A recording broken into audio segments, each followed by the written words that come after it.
அடுத்து 479க்கு வந்துருவோம். 479ல maximum period for which under trial prisoners can be detained. விசாரணை கைதிகளை எத்தனை நாள் டீடைன் பண்ண முடியும் அப்படிங்கிற விஷயத்த சொல்லி இருக்கிறாங்க. அதுல பாத்தீங்க அப்படின்னா சப்செக்ஷன் 1ல மரண தண்டனை மட்டும் கிடையாது, ஆர் லைஃப் இம்ப்ரிசன்மெண்ட் அப்படிங்கிற வார்த்தையும் சேர்த்திருக்கிறாங்க. சப்செக்ஷன் 1ல where a person has during the period of investigation, inquiry or trial under the Sanhita of an offence under any law not being an offence for which punishment of death or life imprisonment has been specified as one of the punishment. இந்த விஷயங்களுக்கு அல்லாத மற்ற அஃபென்ஸ்ல உள்ள இருக்கிறவங்க. So அதுல மரண தண்டனை மட்டும் இருந்துட்டு இருந்தது, இப்ப லைஃப் இம்ப்ரிசன்மெண்ட்டையும் உள்ள கொண்டு வந்துட்டாங்க. ப்ரொவிசோ இன்க்ளூட் பண்ணியிருக்காங்க. சப்செக்ஷனுக்கு கீழே ஒரு ப்ரொவிசோ இன்க்ளூட் பண்ணியிருக்கிறாங்க. அது என்ன அப்படின்னா, ஃபர்ஸ்ட் டைம் அஃபண்டரா இருக்கிறான். அதுல பிராக்கெட்ல பாருங்க, who has never been convicted of any offense in the past. அப்படின்னா என்ன அர்த்தம் அப்படின்னா, ப்ரீவியஸ் கேஸ் இருக்கு. இப்ப நம்மளுக்கு புரியுற மாதிரி சொல்லணும்னா, நம்ம பெயில் போடுவோம். பெயில் போட்டப்ப ரிப்ளைல என்ன கொடுப்பாங்க அப்படின்னா, ப்ரீவியஸ் கேசஸ் இருக்கு அப்படின்னு கொடுப்பாங்க. அந்த ப்ரீவியஸ் கேசஸ்ல அவன் கன்விக்ட் ஆகியிருந்தாதான் அவன் வந்து ஹேபிச்சுவல் அஃபண்டரா இருப்பான். 10 காட்டி 10மே பெண்டிங் இருந்தா அவன் ஃபர்ஸ்ட் அஃபண்டர் தான். அதுதான் அந்த ப்ரொவிசோல இருக்கிற அண்டர்ஸ்டாண்டிங். கன்விக்ட் ஆகியிருந்தா மட்டும்தான் அது ப்ரீவியஸ் கேஸ், அவன் ஃபர்ஸ்ட் டைம் அஃபண்டர் கிடையாது. கன்விக்ட் ஆகல, அவன் மேல 100 கேஸ் பெண்டிங்ல தான் இருக்கு அப்படின்னு சொன்னா அவன் ஃபர்ஸ்ட் டைம் அஃபண்டர் தான். இதை முதல்ல அண்டர்ஸ்டாண்ட் பண்ணிக்கணும் நாம. அதுதான் ப்ரொவிசோல இருக்கு. provided that where such person is a first time offender who has never been convicted of any offense in the past. முன்னாடி அவர் எந்த அஃபென்ஸ்லயும் வந்து தண்டனை குற்றவாளியாக இல்லை அப்படின்னா அவர் first offender. he shall be released on bond by the court. எப்ப?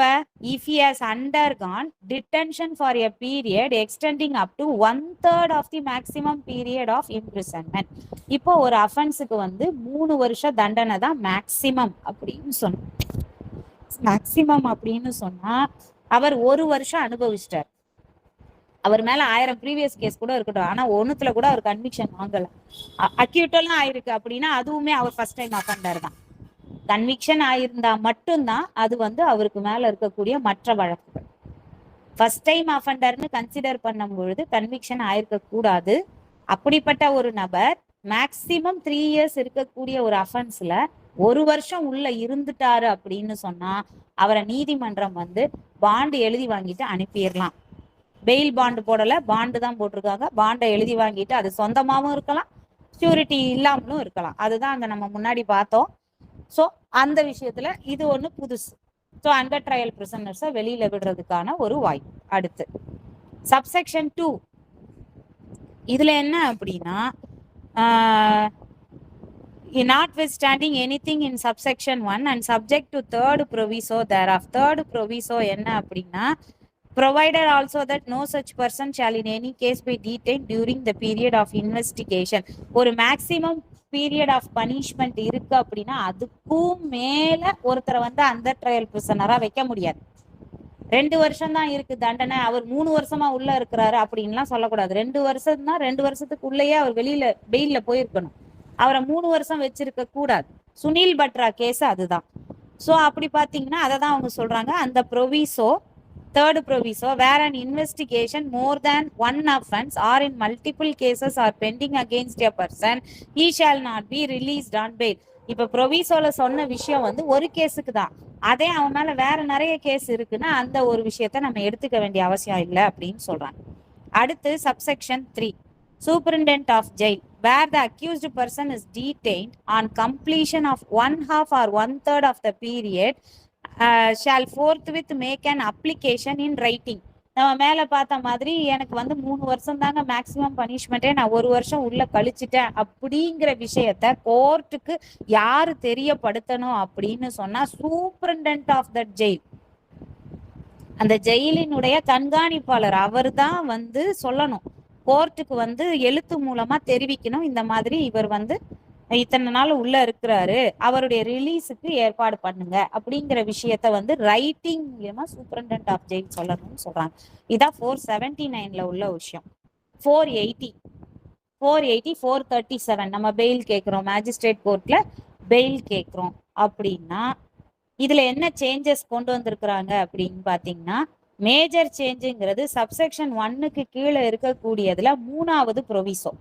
நான் ஏற்கனவே இந்த ப்ரொவிசோவை நம்ம ஒரு செக்ஷன் பாக்குறப்ப சொல்லியிருப்பேன். என்ன செக்ஷன் பாக்குறப்ப சொன்னேன்னு யாராவது சொல்ல முடியுங்களா? ப்ரொவிசோ நான் சொன்னேன், இந்த செக்ஷனுக்கு இந்த ப்ரொவிசோ இருக்கும், நீங்க பாருங்க பெயில் போடலாம்னு சொல்லியிருப்பேன். 187 பார்க்கும்போது, அதாவது 167 சிஆர்பிசி 187 40-60 டேஸ் இருந்தது.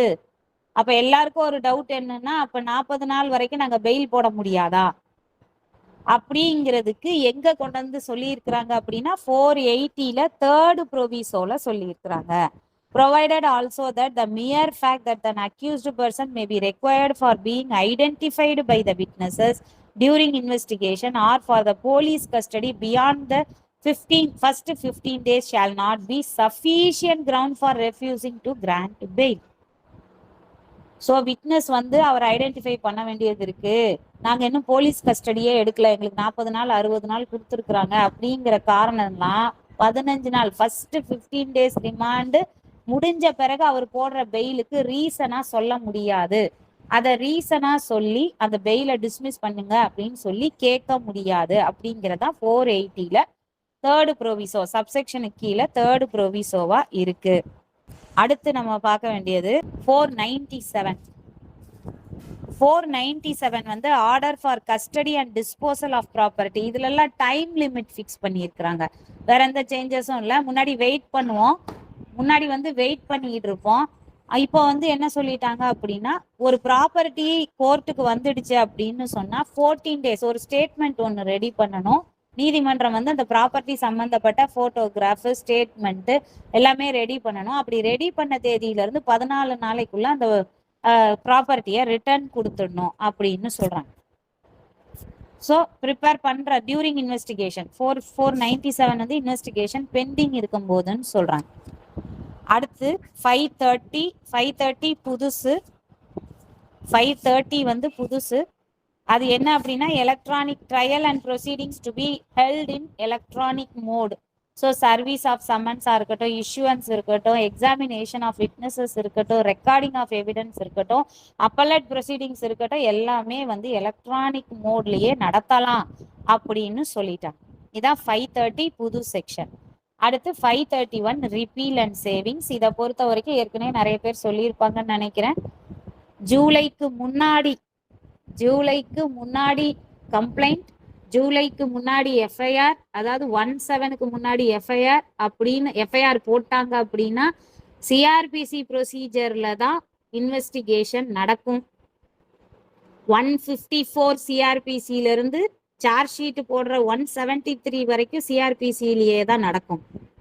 சார்ஜ் ஷீட் ஃபைல் பண்ண பிறகு கோர்ட்டு காக்னிசன்ஸ் எடுக்கிறது 210 பிஎன்எஸ்எஸ்ல தான் எடுக்கும்.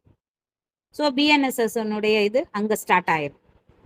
ஒருவேளை சார்ஜ் ஷீட் வந்து முன்னாடியே ஃபைல் பண்ணிட்டீங்க, சார்ஜ் ஷீட் ஃபைல் பண்ணி கோர்ட்டும் வந்து 17க்கு முன்னாடியே காக்னிசன்ஸ் எடுத்துருச்சு அப்படின்னு சொன்னா டில் ஃப்ரேமிங் ஆஃப் சார்ஜஸ் சிஆர்பிசி தான். டில் ஃப்ரேமிங் ஆஃப் சார்ஜஸ் சிஆர்பிசி தான். ஃப்ரேமிங் ஆஃப் சார்ஜஸ் முடிச்சு ட்ரையல் கமெண்ட்ஸ் ஆகிறது பிஎன்எஸ்எஸ்ல கமெண்ட்ஸ் ஆகும். ஸோ இது வந்து 3 கம்பார்ட்மெண்ட், ஒரு ட்ரெயின்ல 3 கம்பார்ட்மெண்ட் நம்ம எடுத்துக்கிட்டோம் அப்படின்னா, ஃபர்ஸ்ட் கம்பார்ட்மெண்ட்ங்கிறது இன்வெஸ்டிகேஷன், செகண்ட் கம்பார்ட்மெண்ட்ங்கிறது இன்கொயரி, தேர்ட் கம்பார்ட்மெண்ட் ட்ரையல், அதுக்கப்புறம் உள்ளது அப்பீல் அப்ளிகேஷன். அது ஓகே. பட் ஆனா இதுல நம்ம கிளியரா இருந்துட்டோம் அப்படின்னா அது ஒரு மேட்டருமே கிடையாது. ஜட்ஜ்மெண்ட் பிஃபோர் 17னா அப்பீல் 17க்கு அப்புறம் ஃபைல் பண்ண போறீங்க அப்படின்னா பிஎன்எஸ்எஸ் தான். ஸோ இதுல டவுட்ஸ் இருக்காதுன்னு நினைக்கிறேன். இதுல ஏதாவது டவுட் இருந்தா கேளுங்க. இப்ப நடத்தின வரைக்கும் ஏதாவது டவுட் இருந்தா கேளுங்க. Overview complete. ஒரே ஒரு விஷயம், 531 மட்டும் 531 மட்டும் கொஞ்சம் சொல்லுங்க மேடம். என்ன இருக்கா? உங்களுக்கு எதுல சார் டவுட் கேளுங்க சொல்றேன். 17/2024 அப்புறம் முன்னாடி உள்ள எல்லாமே ஸோ சிஆர்பிசி தான் ஃபாலோ பண்ணுன்றீங்க, அப்படிதானங்க மேடம்? எல்லாமே இல்ல சார். இப்ப எஃப்ஐஆர் பதிவு பண்ணிட்டாங்க அப்படின்னாலே இன்வெஸ்டிகேஷன் ஸ்டார்டட்னு அர்த்தம். எஸ். அது 17க்கு முன்னாடி எஃப்ஐஆர் பதிவு பண்ணிட்டாங்கன்னா சார்ஜ் ஷீட் போடுற வரைக்கும் சிஆர்பிசி தான் சார். இன்வெஸ்டிகேஷன் கம்ப்ளீட் ஆகுறது எப்போ? சார்ஜ் ஷீட் ஃபைல் பண்ணது இன்வெஸ்டிகேஷன் கம்ப்ளீட் ஆயிடுச்சுன்னு காமிக்கிறதுக்காக தான். அது வரைக்கும் சிஆர்பிசி தான். அதுக்கப்புறம் நடக்க போற ட்ரையல் எல்லாமே பிஎன்எஸ்எஸ்ல தான் நடக்கும். இது புரியுதுங்களா சார்? ஃபார் எக்ஸாம்பிள் மேடம், ஒரே ஒரு சின்ன எக்ஸாம்பிள் கேட்குறேன் மேடம். 2018 ஒரு அஃபென்ஸ் நடக்குது. ஸோ 2018 அஃபென்ஸ் நடந்து அவங்க வந்து லிமிடேஷன் வந்து 1 இயருக்கு 468 பிரகாரம், சிஆர்பிசி 468 பிரகாரம் 1 இயருக்குள்ள சார்ஜ் ஷீட் ஃபைல் பண்ணி ஆகணும். அவங்க இது நாள் வரை டைம் வரையும் சார்ஜ் ஷீட் ஃபைல் பண்ணல. இப்போ நான் 514 இப்போ நான் வந்து இதுக்குள்ள போடல அப்படின்னு சொல்லிட்டு நான் 514 PNSSல போடணுமா, 468 சிஆர்பிசில போடலாங்களா? அது அப்ளிகேஷன் தானே சார், தாராளமா நீங்க பிஎன்எஸ்எஸ்ல போடலாம். பிஎன்எஸ் அப்போ சிஆர்பிசில போட்டாலும் ஒன்றும் தப்பு இல்லைங்களா மேடம்? ஏன்னா அது தப்பு இல்ல சார். ஏன்னா உங்களுக்கு வந்து எதுவுமே அவங்க பண்ணவே இல்லையே, இன்வெஸ்டிகேஷன் எதுவுமே பண்ணலையே. அப்ப நீங்க புதுசா தானே ஒரு அப்ளிகேஷன் போடுறீங்க, அதனால தப்பு இல்ல சார். ஃபர்ஸ்டே அதுல அதான் இருக்கும், அப்ளிகேஷன், ட்ரையல், இன்வெஸ்டிகேஷன், அப்படிதான் சார் அது போகும். அப்பீல், அப்ளிகேஷன், ட்ரையல், இன்கொயரி தான் போகும். அதனால தப்பு இல்ல சார். இப்போ இன்னொன்னு மேடம், இந்த 497 ஒன்று சொன்னீங்க, அது வந்து எப்படின்னா வந்து ட்ரையல், அதாவது வந்து ஜட்ஜ்மெண்ட் கொடுக்கப்ப பெண்டிங்கா இருக்கப்ப தானே 497 வருங்க மேடம்? ஆமாங்க சார், அதை தான் சொன்னேன், பெண்டிங் இருக்கிறப்ப தான் சொன்னேன். இல்ல இன்வெஸ்டிகேஷன் பெண்டிங்ல இருக்கின்ற மாதிரி இருந்துச்சு, அதனால கேட்டேன் மேடம். சொல்லியிருப்பேன், தெரியல, வாய் தவறி வந்திருக்கும் sir. Yes sir. Thank you madam, thank you. Yes sir. வேற ஏதாவது டவுட்ஸ் சார்? செக்ஷன் 269 7 இருக்குங்களா? 269ங்களா? 9ல 7th இருக்கு பாத்தீங்களா, அது நியூலி ஆடட். சொல்லுங்க. ஆமா, அதுல வந்து எனக்கு ப்ராசிக்யூஷன் சைடு எவிடன்ஸ் விட்னஸ கொண்டு வரலன்னு சொன்னாங்கன்னா மேஜிஸ்ட்ரேட் வந்து அத க்ளோஸ் பண்ணிக்கலாம்னு சொல்றீங்க. ஆமா ஆமா. கேஸுக்கும் பொருந்துமா இல்ல பிரைவேட்? இல்ல கேளுங்க, என்ன தடவை கேளுங்க. அது தெரியுது, நீங்க முதல்ல சொன்ன பார்ட் புரிஞ்சிடுச்சு. மேஜிஸ்ட்ரேட் க்ளோஸ் பண்ணலாம். எஸ், மேஜிஸ்ட்ரேட் க்ளோஸ் பண்ணலாம்னு சொல்றீங்க. இந்த ப்ரொவிஷன் வந்து வாரண்ட் கேஸுக்கு பொருந்துமா இல்ல வந்து பிரைவேட் கேஸ் மட்டும் தான் பொருந்துமான்னு? பிரைவேட் கேஸுக்கு மட்டும் தான் madam, otherwise than on police report தானே. ஆமா, இல்ல ரெண்டுத்துக்குமே தான் மேடம். ரெண்டுத்துக்குமே தான் மேடம், இது காமன் தான். அதான் கேக்குறேன். இப்ப இது காமன் தான் மேடம். வாரண்ட் கேஸா இருந்தாலுமே இது பொருந்தும் தான். ஆமா, கண்டிப்பா. இப்ப 311 போடுறோம், அவங்க PW1 வந்து வர சொல்ல முடியல அப்படின்னு சொன்னா கோர்ட்ல வந்து க்ளோஸ் பண்ணிட்டு பழைய ஸ்டேஜுக்கு கொண்டு வந்துரும். 5-6 பாத்தீங்கன்னா புரியும் மேடம். 5ல என்ன சொல்லும் அப்படின்னா, if he says he does service, the witnesses named by him shall be recalled and after cross examination and re-examination they shall be discharged. Discharge பண்ணிடுவாங்க. அப்ப இந்த டிஸ்சார்ஜ் பண்ணிடுவாங்க. இது 5 and 6ல அது குறிப்பா அந்த சப்செக்ஷன் 5-6க்கான ப்ரொவிஷன் 7ல சொல்லிருக்காங்க. இப்ப on the basis of materials ரெக்கார்ட வச்சு டிசைட் பண்ணிக்குவாங்க. ஆமா ஆமா. Okay, thank you ma'am. அது வந்து அஃபென்ஸ் வந்து 1 இயர் வரைக்கும் தான் லிமிடேஷன் டைம் இருக்குது. சரிங்க சார். இன்ன வரைக்கும் சார்ஜ் ஷீட் ஃபைல் பண்ணல. ஆனா ஒன்ஸ் அதான் இப்ப சார் கேட்டாங்களே சார் ஆயிடுச்சு. அதான் இன்வெஸ்டிகேஷன் கம்ப்ளீட் பண்ணல. இப்போ வந்து அது ஒதுக்கி போயிடுச்சு. இப்போ வந்து அதை வந்து க்ளோஸ் பண்றதுன்னா பிஎன்எஸ் க்ளோஸ் பண்ணணுமா இல்ல சிஆர்பிசில க்ளோஸ் பண்ணணுமா? எதுவுமே தப்பு இல்லைன்னு சொல்லிட்டேனே சார். நார்மலா இது அப்ளிகேஷன், நீங்க புதுசா போட போறீங்க. நீங்க வந்து வேற எதுவுமே உள்ள எதுவுமே நடக்கல, இன்வெஸ்டிகேஷனே கம்ப்ளீட் ஆகல. நீங்க அந்த ஒரு கிரைம் நம்பர்ல இன்வெஸ்டிகேஷன் கம்ப்ளீட் பண்ணப்படாத ஒரு விஷயத்துக்கு நீங்க வந்து இப்ப புதுசா இப்ப போய் ஃபைல் பண்ண போறீங்கன்னா பிஎன்எஸ்எஸ் தான் சார் கரெக்டா இருக்கு.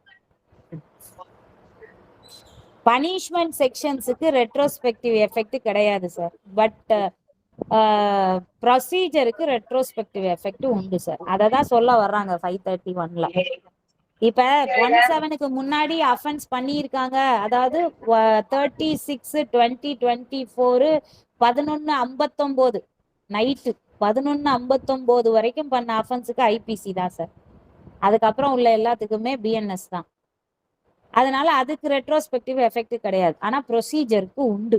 இப்ப நீங்க சொல்ற மாதிரி இன்வெஸ்டிகேஷன் கம்ப்ளீட் பண்ணப்படல, ஸோ நீங்க புதுசா தானே ஒரு அப்ளிகேஷன் கொண்டு போய் போட போறீங்க. இதுல வந்து ஃபைல் பண்ணப்படல, இதை க்ளோஸ் பண்ணி கொடுங்கன்னு தான் கேட்க போறீங்க. ஸோ தாராளமா பிஎன்எஸ்எஸ்ல நீங்க ஃபைல் பண்ணலாம். இது ஒரு புது அப்ளிகேஷன், அதுல வரக்கூடிய பெயில் கிடையாது, அதுல வரக்கூடிய வேற எந்த ஒரு விஷயமும் கிடையாது. ஸோ நீங்க தாராளமா பிஎன்எஸ்எஸ்லயே போடலாம். மேடம் 531 என்ன சொல்றாங்கன்னா, ஸோ பழைய ப்ரொசீடிங்ஸ் 17/2024 முன்னாடி பழைய இது இருந்துச்சுன்னா நீங்க சிஆர்பிஸே போறதுனால ஒன்றும் தவறு இல்லைனாங்க. அதனால தான் எனக்கு ஒரு டவுட் இருந்துச்சு, மேடத்தை கேட்டுக்கலான்ட்டு. இது டவுட்டே இல்ல சார், கிளியரா தானே இருக்கு. நீங்க தாராளமா போடலாம், தப்பு கிடையாது சார். ப்ரொசீஜர்ல ஓகே தப்பு பண்ணா ஃபேட்டல் எதுவும் ஆக போறது இல்லை சார். சரி, ஓகே, தேங்க்யூ. ஸ்பெஷல் லால தான் சார் டெக்னிகாலிட்டியில அடி வாங்க, ஐபிசி சிஆர்பிசில இல்ல sir. Yes, any other doubts sir?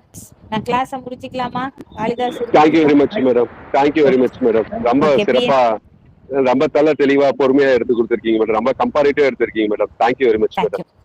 Thank you for your appreciation sir. Thank you. அடுத்த கிளாஸ் எவிடன்ஸா இல்ல வேற என்ன எடுக்கிறதுன்னு பாக்குறேன். எவிடன்ஸ் முடிக்கணும்னு நினைக்கிறேன், அடுத்த கிளாஸ் எவிடன்ஸே போட்டுடுறேன். நான் எவிடன்ஸ் முடிச்சிடலாம்.